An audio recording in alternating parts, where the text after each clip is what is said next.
You're tuning in to the CyberHub and CISO Talk podcast, Veteran November series that honors the brave men and women who serve this nation by sharing their stories of service.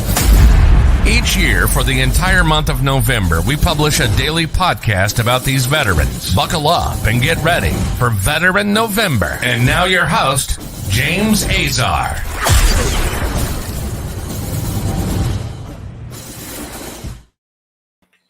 Well, everyone, welcome to another episode of Veteran November. Thank you so much for tuning in. I love doing these, right? Like, it is my life mission. I feel like I look forward to November, not just because it's my birthday month and it's Thanksgiving and it's all the great things, but because I get to do Veteran November. I've got a very, very special person joining me on today's episode. John Delacruz. He's new. You just recently transitioned. You're an intern over at Lowe's at the moment. Right? By the time this airs, you may have a whole new outlook on life at that point. But John, welcome to Veteran November, buddy. How's it going? It goes. Thanks for having me, James. I appreciate you taking the time to share my story. Yeah, I love sharing stories, so I'm very excited about this. So, folks, John and I are going to get started in just a minute, but please go to our YouTube channel, CyberHub Podcast. Check out our Veteran November playlist. It has all the episodes from last year, including all of the ones from this year. These are all vets. You can connect with them. We'll have the links to their social media. Just send them a note saying thank you. They don't do it for the thanks. None of them did. I promise you that. But they all deserve it. And in a month of November where we're thankful, where we mark the fourth Thursday of every November with the day of Thanksgiving, it's only right that we thank the brave men and women who volunteer to join the military in the U.S. and go and defend our freedoms. John, let me ask you this. What branch of the military did you serve? How long were you enlisted for? So served in the United States Air Force. By the time I'm out, I would serve just over 23 years. So you're still technically in the Air Force. When's your official kind of discharge date? 31st of October, so 25 days from the day that we recorded this. We recorded this. By the time we air this, you will have been officially a civilian. Yes. And, this is the most difficult time for a lot of people, right? That transition. And we're going to talk about that in just a minute. But tell us a little bit about why you chose to enlist. And what did you what? Time out. Let me restart. What did you do in the Air Force? Kind of just general overview. Yeah, of course. So I'm actually a munitions manager, if you will, for lack of a better term. I'm pretty much an ordnance person, kind of with the other services for the Air Force. We're ammo. And so that's what I do. I pretty much count the bullets, put the bombs together, and make sure the missiles are going to work like they're supposed to. Okay, so without you, missiles would not work. We're grateful. Talk a little bit, John, about why you chose to enlist in the military.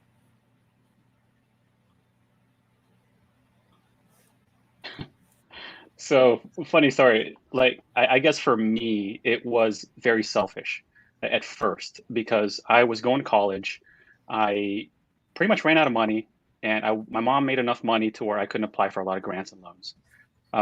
And so the Air Force came upon pretty much came knocking one day, and I chose to enlist in hopes that I would get, the GI Bill, get an education.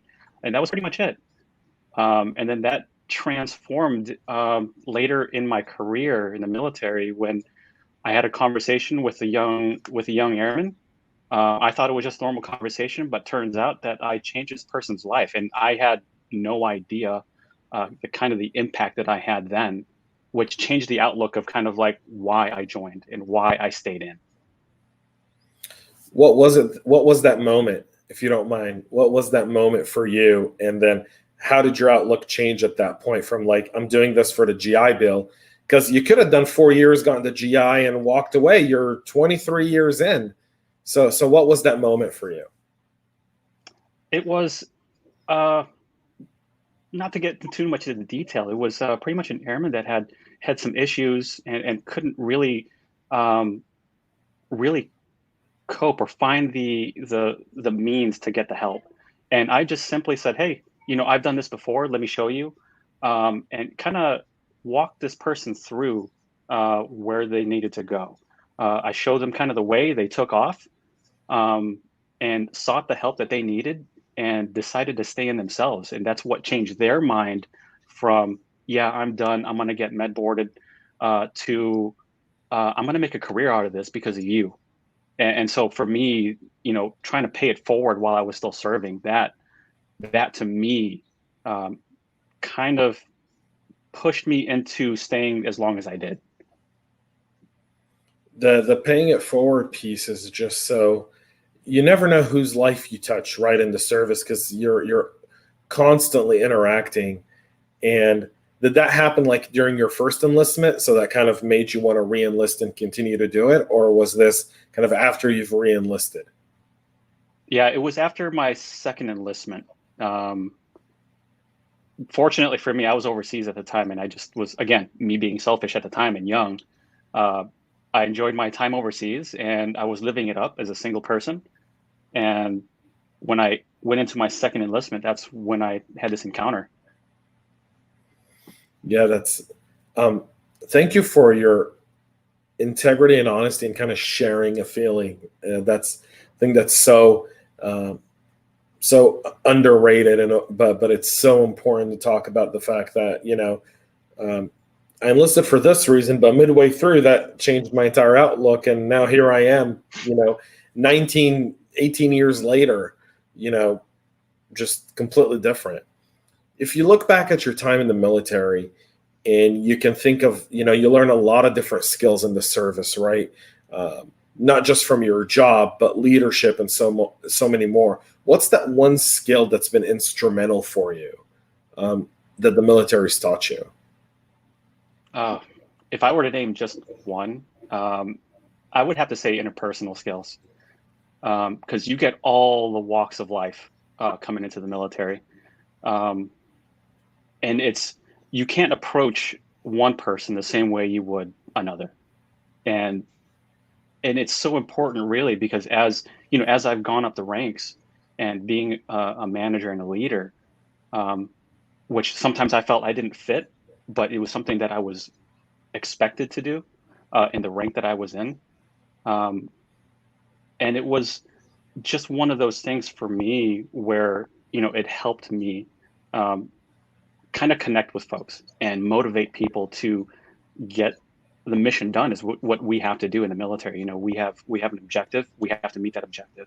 And for me, as a senior NCO, we have to, help people understand what that is, the why, and then motivate and then reward is kind of like how I see, and getting those skills in really helped me.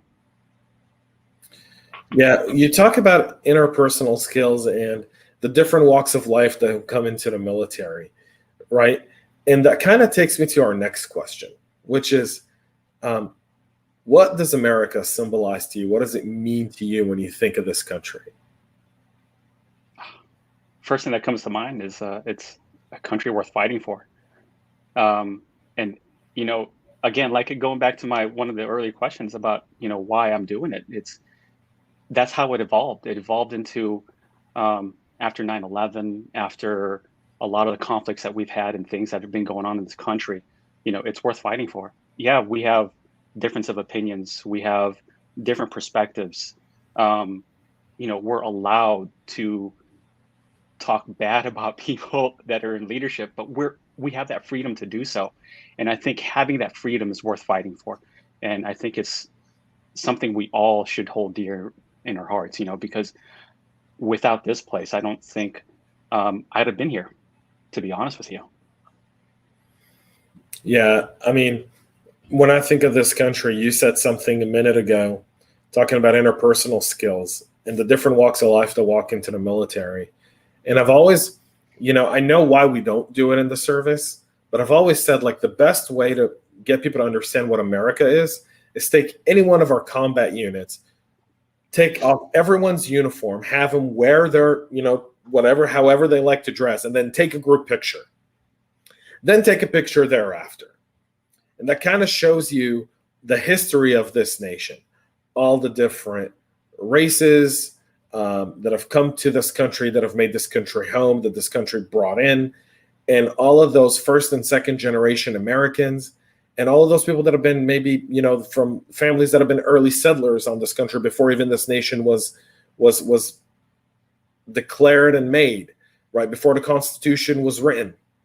And you see kind of what that means to every single one of them. And I think that's something that's really missing from our public discourse today is, America is not just this. America is everything. Right. And then I wish, I hope more people see it for what it is. And I agree with what you say. Yeah, we can have disagreements, and yes, we can have issues, and that's okay. That's part of our Constitution, right? It's why we're a republic with, what we do. So you're at the end of your transition, right?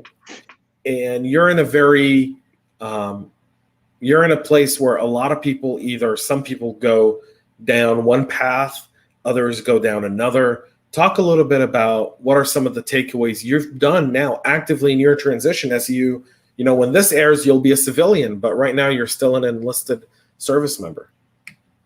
Yeah. So the key is starting early, at least thinking about it. I started a bit early. I started maybe a couple of years ago, but the thing was I had no idea what I was doing. Not a clue. And, I would go on LinkedIn, look for people, learn some things. And it was just a matter of, there's so much what ifs. And it's a lot of stuff that I couldn't control. And I came to realize after some time, having a chat with folks, listening to different perspectives. And I came to the conclusion that try not to control. You can't control what you can't control. Go in there and take care of what you can take care of. And for me, that was, I can have an outlook of, this is an adventure.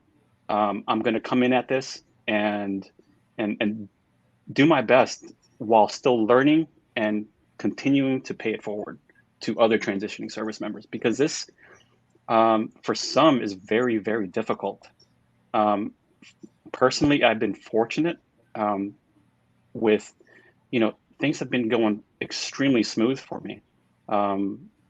I've had amazing folks in my network, people that have helped me, that led me to kind of the different opportunities that I have now. And I just been 100% in, and I'm grateful. I love that. Thank you so much for sharing that. It's, the time it takes to prepare is significant. And I think 23 years in the military, you're kind of, it's a very long relationship. For some people, it's the longest of their life. The military more than your spouse, your family, because you've spent probably more time in the service than you have with either or of those. That's the longest relationship in one's life. Walking away from it is I know some people have told me, that your last day, as you're leaving base, it's the last time you're kind of driving off. There's that moment of, I can't come back. Like, that's it. Like, tomorrow morning I get to sleep in, and I don't know what that means. Yeah. Bittersweet indeed. Looking back at 23 years in the service, if you could think of one thing that you loved about it, what would it be?